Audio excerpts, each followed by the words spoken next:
That which does not kill us makes us stronger. Nietzsche. Picture this. You, standing at the edge of everything you've ever known, the world pressing in, daring you to break. But you don't. You look back at the pain, the doubts, the nights you thought would swallow you whole, and you're still here, stronger, maybe even a little terrifying, because you refuse to be tamed by what tried to destroy you. Let's talk about building a mind so strong it unsettles the world, not with violence or bravado, but with a quiet, relentless will. The kind Nietzsche called the will to power, the drive not just to survive, but to shape your own reality, to rise above fear, to say yes to life, even when it claws at you. Where does it start? For me, it began with a simple, brutal truth. Nobody is coming to save you. The world will hand you stories about fate, luck, or waiting for your turn. But Nietzsche said, "He who has a why to live can bear almost any how." I realized the why had to come from me, not from outside. As a child, I watched people around me shrink themselves to fit in. I learned early, if you let the world decide your limits, you'll never know your own. I saw adults betray their dreams for comfort, trade authenticity for approval. I felt that wound, the ache of wanting to be seen, but fearing what would happen if I showed my real self. Maybe you know that wound too. Maybe you felt the sting of being called too much, too intense, too different. Maybe you learned to dilute your truth, to sweeten it for others because it was safer. But inside, the voice never died. The part of you that refuses to be small. That's your origin story, the seed of your strength. But here's the trap. The world rewards conformity. It teaches you to fear your own power. It whispers that standing out is dangerous, that questioning is rebellion. You start to wear masks. You justify your silence. You betray yourself little by little until the person in the mirror is a stranger. Nietzsche called this slave morality, living by rules made for you, not by you. It's the addiction to comfort, to being liked, to never rocking the boat. But every time you shrink, your mind grows weaker. Every time you betray your truth, you hand your power to someone else. I hit that wall. Maybe you have too. The moment you realize, if you keep living for others, you'll never be free. You'll never know what you're capable of. That's the conflict, the drama of your own mind, wanting to be loved, but needing to be true. Jung said the shadow, the parts of us we hide, holds our greatest power. Integration means owning your darkness, your rage, your wildness. It means saying, this is me, all of me. Not just the parts that get applause, but the ones that scare people, the ones that scare you. So how do you build a mind so strong it terrifies? Here's what I learned. Stop justifying your weakness. Every excuse is a chain. Every time you say, I can't because, you reinforce the bars of your own cage. Start catching those stories. Ask, who told me I had to be this small? Who benefits if I stay afraid? Start affirming your power. Every day remind yourself, I am the master of my fate. I am the author of my story. Write it down. Say it out loud. When you feel doubt, look it in the eye and say, I see you, but you don't control me. Choose your peace over approval. The world will try to buy your silence with comfort, with praise, with belonging. But real peace comes from owning yourself, even if it means standing alone. Nietzsche said, the individual has always had to struggle to keep from being overwhelmed by the tribe. If you try it, you will be lonely often, and sometimes frightened. But no price is too high to pay for the privilege of owning yourself. This is your awakening. You don't owe the world your obedience. You owe yourself your freedom. Every time you choose truth over comfort, you build a mind that cannot be broken. Every time you face your fear, you become a little more ungovernable. Remember, the strength of a person's spirit is measured by how much truth they can tolerate, how much truth they can bear without running away. You want to terrify people? Stand in your truth, unflinching. Refuse to dilute yourself. That kind of mind changes rooms. It changes lives. Write this down. I choose my peace over fear. Let it be your anchor. If this stirred something in you, if you're ready to build a mind that can't be tamed, stay with me. Subscribe, share your journey. We're in this together. The world needs minds that refuse to break. Let's keep going. You want to know what it really takes to build a mind so strong, so unbreakable, that it unsettles people? Here's the truth. It's not about comfort, or cheap motivation, or just stacking up positive affirmations. Nietzsche saw through all that. He understood that true strength is forged in suffering, not by running from it, but by facing it head-on. Think about your life. When did you grow the most? Was it when everything was easy, or when you were broken, lost, forced to rebuild with nothing but your own hands? Nietzsche believed suffering isn't a flaw in life, it's the engine. He didn't romanticize pain. He didn't say you should chase it. But he did say, if you can change your relationship with pain, with failure, with loneliness, you start to shape something rare, an indomitable spirit. That's when you become dangerous. Because while most people run from chaos, you learn to walk through it. While others beg for normality, you carve out greatness. It's not about always smiling or pretending you have it all together. It's about enduring what should break you and coming out the other side even more dangerous, more real. Still, chaos alone isn't enough. If you don't have an inner center, chaos will consume you. You need an anchor. And that brings us to the most decisive moment in Nietzsche's philosophy, the death of God. Not a celebration, but a warning. He wasn't killing a divine figure. He was killing the illusion that someone else is in control, that there's a plan, a purpose, a meaning handed down from above. The death of God is the end of excuses. No more blaming fate. No more waiting for salvation. Now, the universe has to be born within you. You are alone. There's no ready-made meaning. You are the creator. Most people collapse when they realize this. They want someone to blame, a manual to follow, a guarantee that it will all work out. But if you can face this abyss, if you can stand alone in the face of chaos, you begin to forge an unshakable consciousness.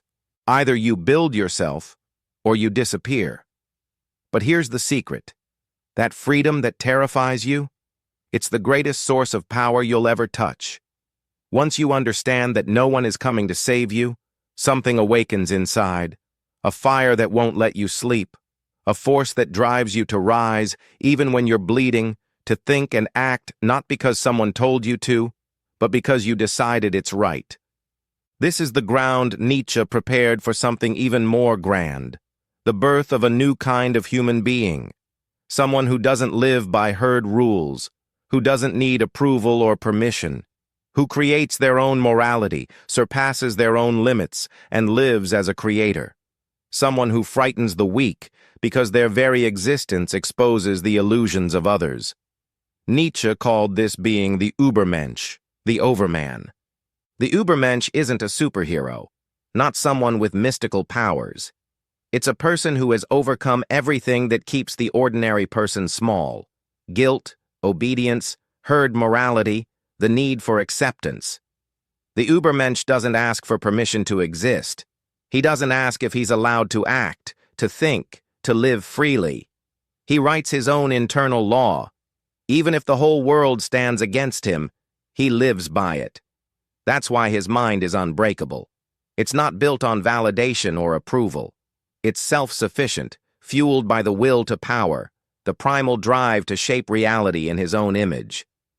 The Übermensch doesn't adapt to the world. He imposes meaning on the world. He doesn't ask, is this allowed? He asks, is this worthy of me? That shift changes everything.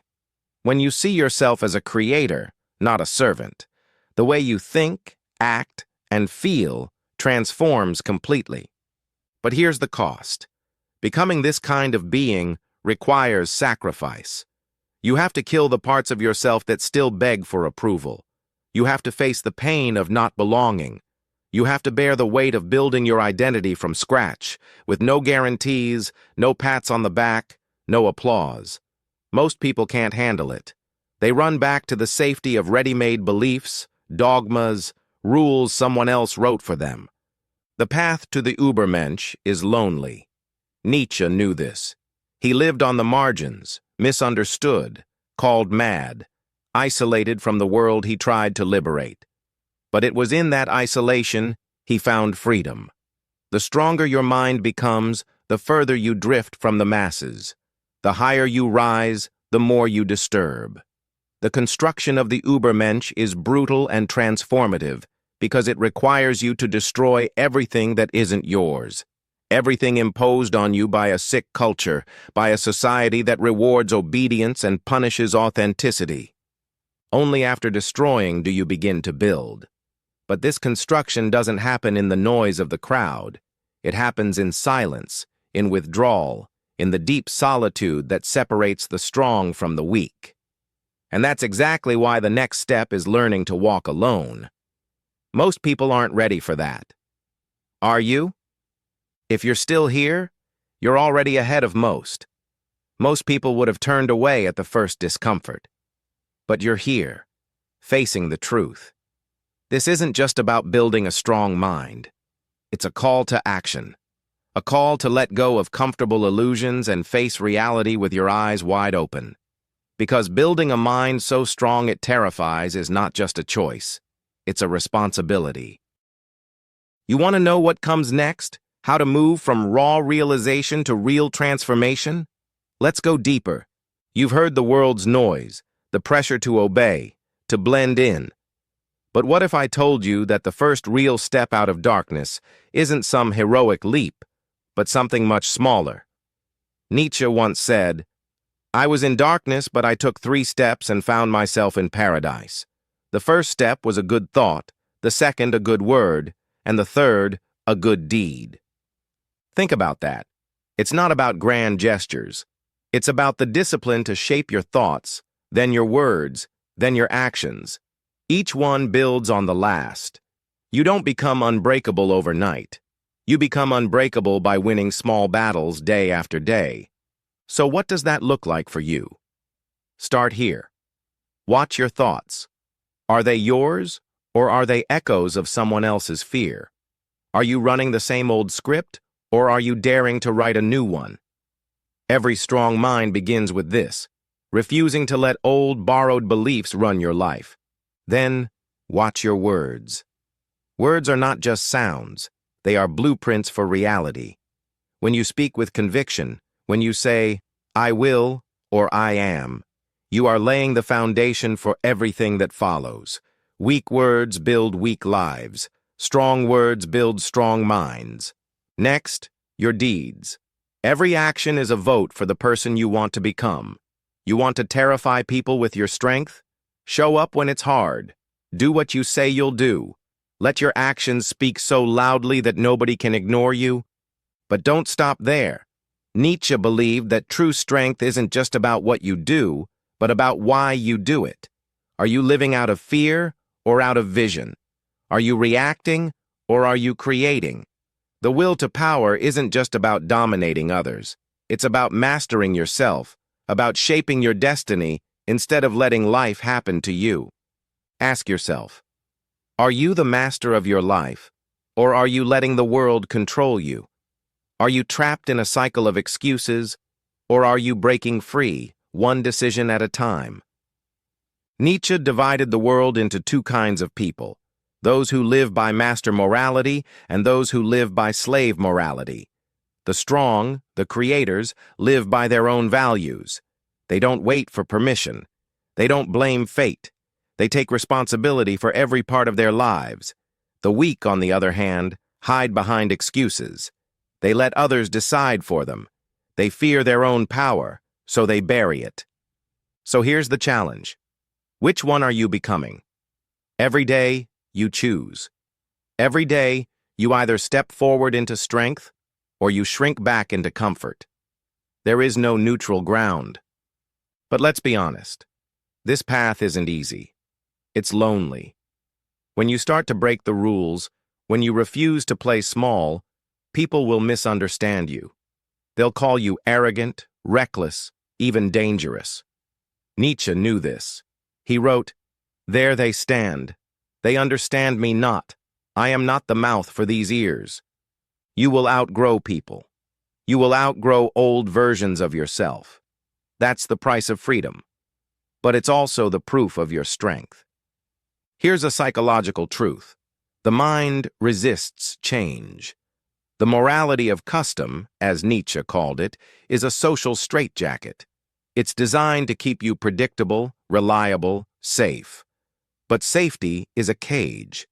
Every step toward freedom is a struggle, sometimes spiritual, sometimes physical, always real. Every time you break a pattern, you feel it. But every time you win, you grow. So, let's make it real. Here are 3 steps you can take today. Stop justifying your old story. Notice every time you say, "I can't," or "That's just how I am." Catch yourself. Interrupt the pattern. Start affirming your vision. Write down the person you want to become. Speak it out loud every morning. Let your words shape your reality. Choose your actions with intention. Every day, do one thing that scares you, that stretches you, that proves to yourself you are not stuck. Remember Nietzsche's formula: good thought, good word, good deed. That's how you move from darkness to paradise. And when you stumble, when you feel the old fear rising, remember, each step on earth, even the smallest, was in the past a struggle that was won with spiritual and physical torment. You're not weak for struggling. You're strong for continuing. Write this down. I am the master of my fate. I choose to act with strength, not fear. If you're ready to keep building, to keep rising, stay with me. Subscribe, share your journey, and let's walk this path together. The world needs minds that refuse to be broken. You've come this far, so let's finish strong. If you want a mind that terrifies, that shakes the foundations of what's expected, you must accept that comfort is the enemy. Nietzsche warned about the last man, the one who chooses safety, sameness, and shallow happiness over greatness. The last man avoids risk, avoids pain, avoids the struggle that forges real strength. He blinks at the stars and asks, "What is longing? What is creation?" Never daring to reach for more. But you are not here to be the last man.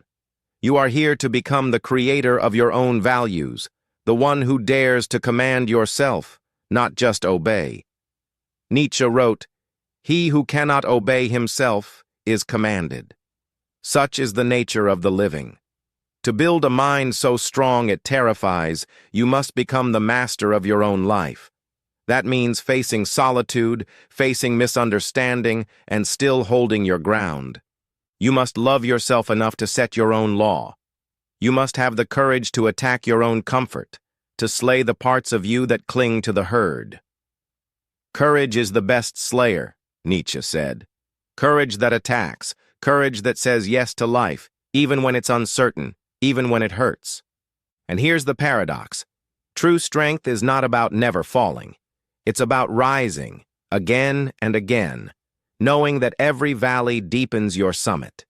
Nietzsche knew his own valleys well. He understood that wounded pride can grow into something better than pride, a humility that stands tall, unshaken. So here's how you finish this journey. Stop justifying your comfort. Every time you settle for less, you betray your potential. Notice when you're choosing the easy path and ask yourself, am I living as the last man, or am I daring to become more? Start affirming your will. Each morning remind yourself, I am the master of my thoughts, my words, my actions. Let this be your mantra, your anchor. Choose courage over fear. When you feel the urge to shrink, to hide, to play small, choose to act anyway. Let your courage slay your hesitation. Write this down. I choose my will over comfort. I am the master of my fate. This is your call to action, not just for today, but for every day you wake up breathing. Refuse to be the last man. Refuse to disappear into the crowd. Build a mind so strong, so clear, so committed to truth, that it unsettles the world and liberates you. If this journey speaks to you, if you're ready to keep growing, subscribe, stay close, and share your story. We are building a new kind of strength together. Your mind is your power. Choose to use it. You are not here to be small. You are here to become unbreakable. Let's end with what may be Nietzsche's most radical, liberating, and unsettling truth about building a mind so strong it terrifies. This is the part most people never reach, because it demands more than strength. It demands genius of the heart. You see, Nietzsche didn't just want you to be hard or unbreakable or cold. He wanted you to become the genius of the heart, that rare soul who transforms not only themselves, but everyone they touch. Imagine this. Your mind, not just a fortress, but a tuning fork.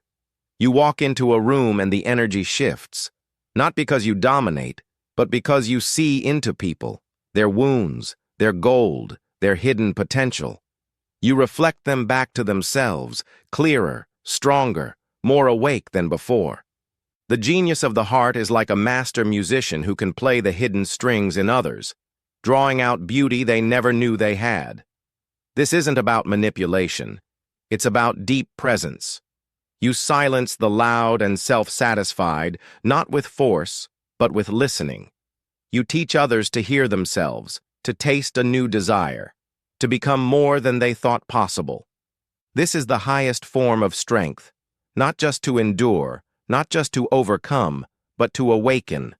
To become a mirror so clear, others glimpse their own sky within you. That's what terrifies the world, because most people are afraid to see themselves that clearly. So here's your final, most powerful step. Stop justifying your isolation. Strength isn't just for you. Share it. Use your presence to lift others, to reveal the gold buried in their darkness. Start affirming your genius of the heart. Each day, ask, how can I help someone see their own strength? Make your mind a gift, not a weapon. Choose to be a mirror, not a wall. Let your clarity inspire others to rise. Don't just build a mind that terrifies. Build a mind that awakens. Write this down. I am the genius of my heart. I reflect strength and awaken greatness in myself and others.